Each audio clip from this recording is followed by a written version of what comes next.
Radhe Radhe YouTube family, नमस्ते प्रणाम। आप सबसे आशीर्वाद का कामना करी था, आप सभी और मंगल में कामना करी था। आप लोग हमेशा खुश रहे, स्वस्थ रहे, मस्त रहे। तो आप लोग अच्छे होंगे, स्वस्थ होंगे, मस्त होंगे, अपने अपने काम में व्यस्त होंगे। हम भी अच्छे हैं।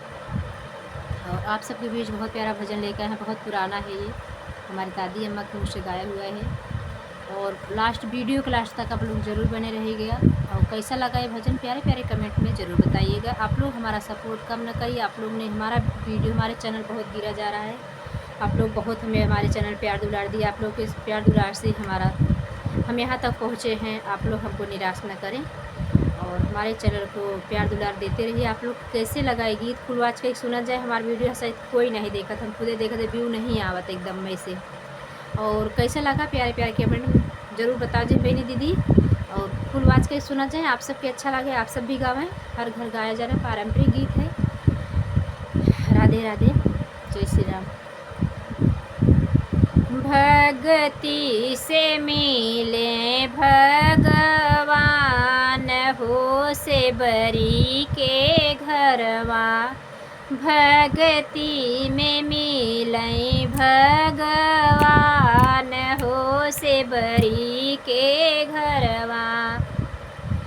चरण से बरी हो गलिया बटोरई हो से बरी के घरवा। यही रहिया यही है भगवान हो से बरी के घरवा।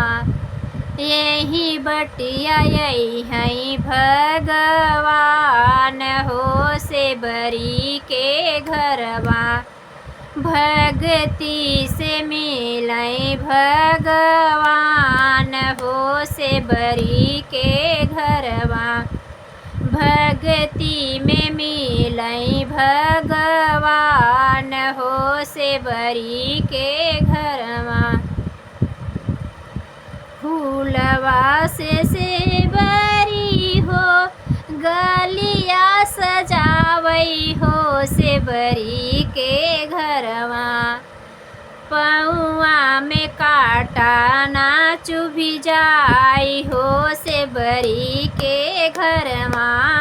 पाँव में हो काटा न गड़ी जाई हो से बरी के घरवा। भक्ति से मिले भगवान हो से बरी के घरवा। सेबरी माँ कितना अटूट भक्ति रही और इतना विश्वास रहा भगवान जरूर रही तो नारायण आए जरूर। तो भक्ति से मिले भगवान हो से बरी के घरवा। उसके चटैया से बरी आसन लगाई हो से बरी के घरवा। यहीं पे बैठई भगवान हो से बरी के घरवा। यहीं पे हो आसन लगई है भगवान हो से बरी के घरवा।